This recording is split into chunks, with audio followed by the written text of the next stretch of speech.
atividade do anticristo, o Cristo de Satanás, e seu domínio mundial neste final de ciclo.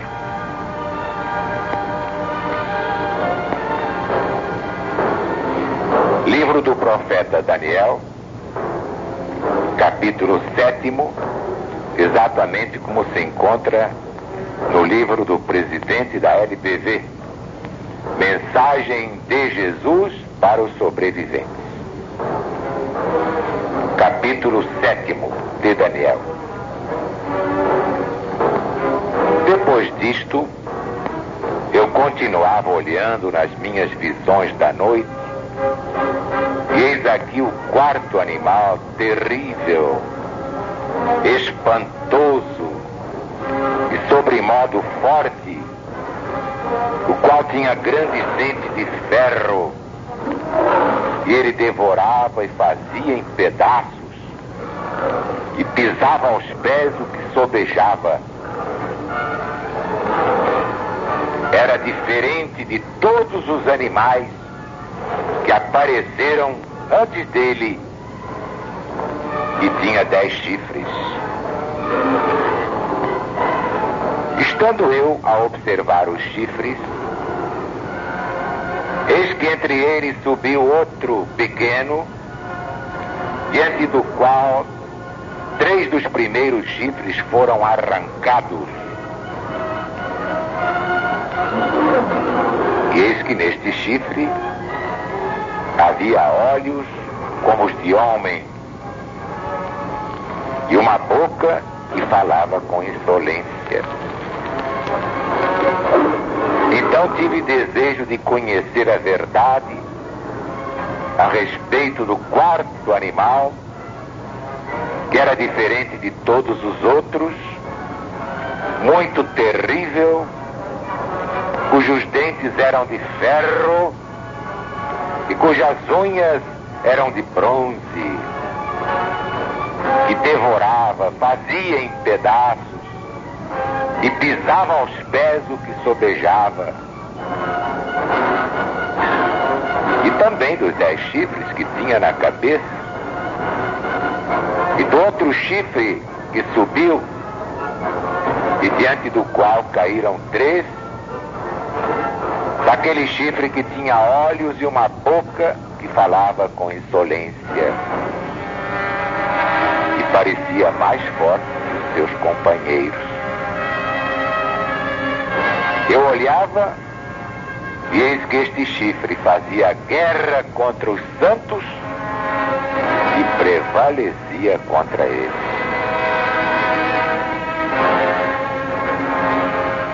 Meus amigos, meus irmãos, isto ainda vai acontecer. E quem vai prevalecer contra os santos de Deus, os escolhidos, não é o quarto animal, terrível, espantoso, sobremodo forte, com dentes de ferro e unhas de bronze, que devorava e fazia em pedaços, pisando aos pés o que sobejasse.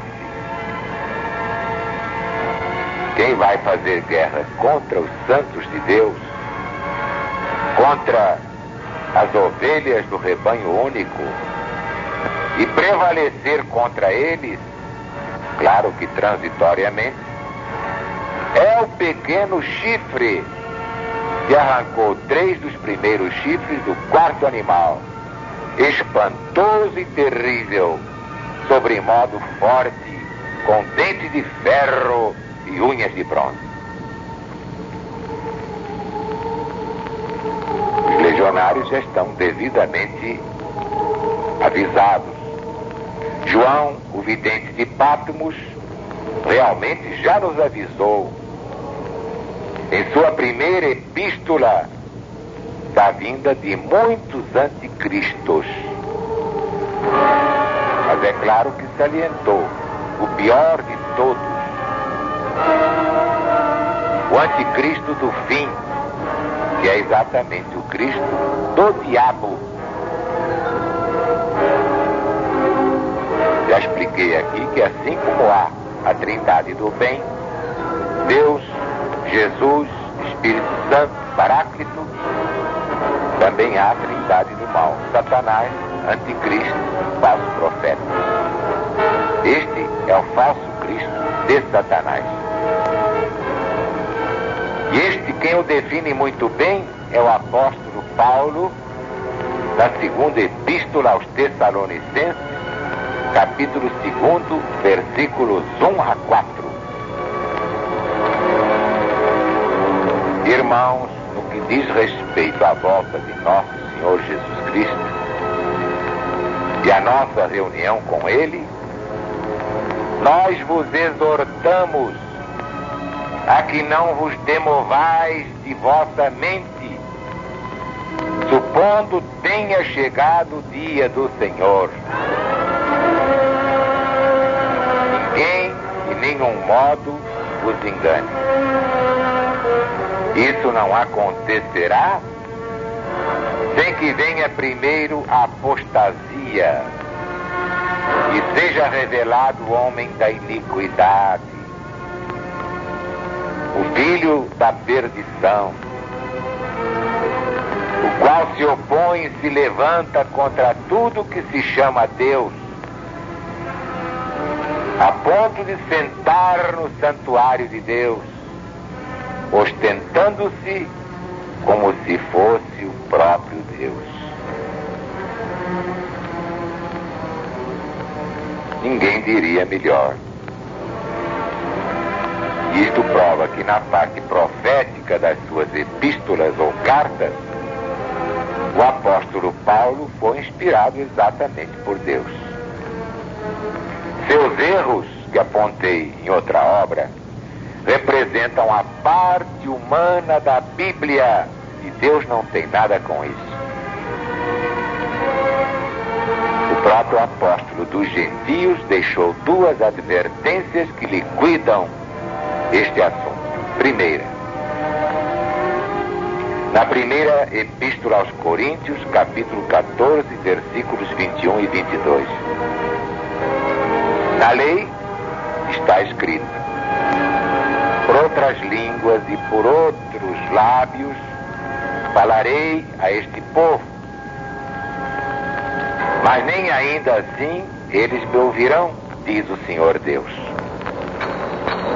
As línguas, pois, são um sinal não para os fiéis, mas para os infiéis. Agora, as profecias são um sinal não para os infiéis, mas para os fiéis.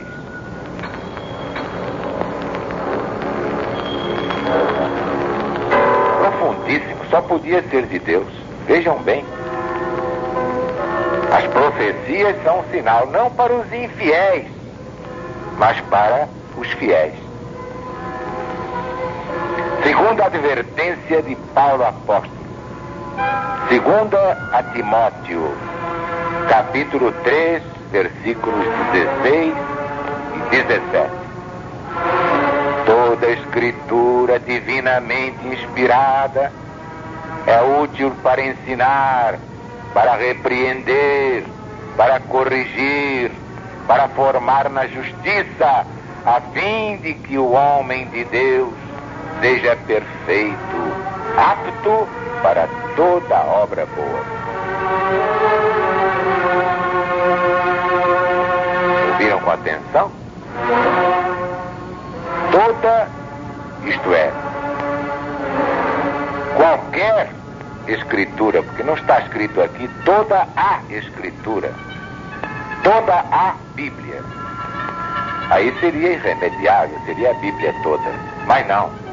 Toda escritura, toda sem o a escritura, senão seria toda ela de Deus, mas não.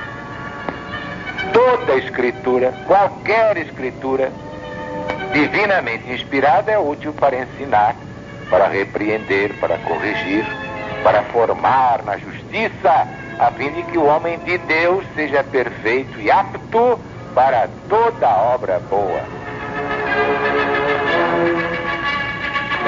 Então está aqui bem claro, não é toda a escritura. O que é de Deus é a parte profética. Os profetas foram apenas médiuns psicógrafos. Nem eles sabiam o que estavam profetizando. Por quê? Porque a profecia não era deles, era de Deus. Como quando Jesus diz: Aru, escreve aí. Eu escrevo e depois é que vou saber o que é que ele quer.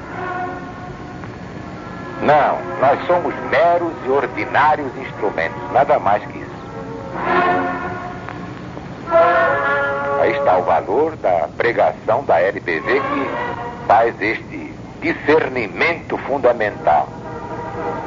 Há a parte divina da Bíblia, essa é eterna, e a parte humana da Bíblia. Deus não tem nada com isso.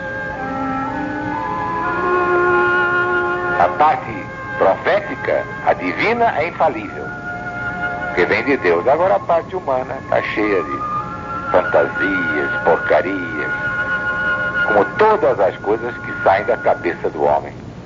O homem tem fantasias, porcarias, não poderia deixar de tê-las na própria Bíblia.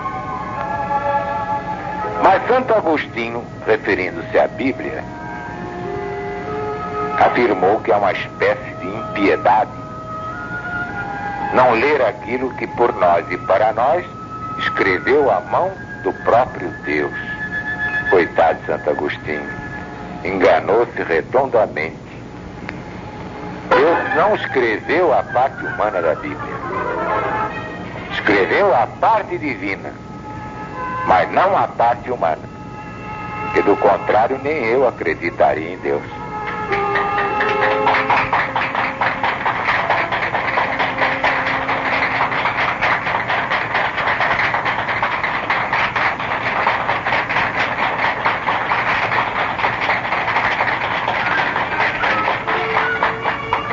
Que a paz de Deus esteja no nosso coração de legionário fiel. E todos aqueles que se afastaram, estão com vergonha de voltar, deixem a vergonha de lado e voltem. Tratem de salvar suas almas, porque Deus está presente.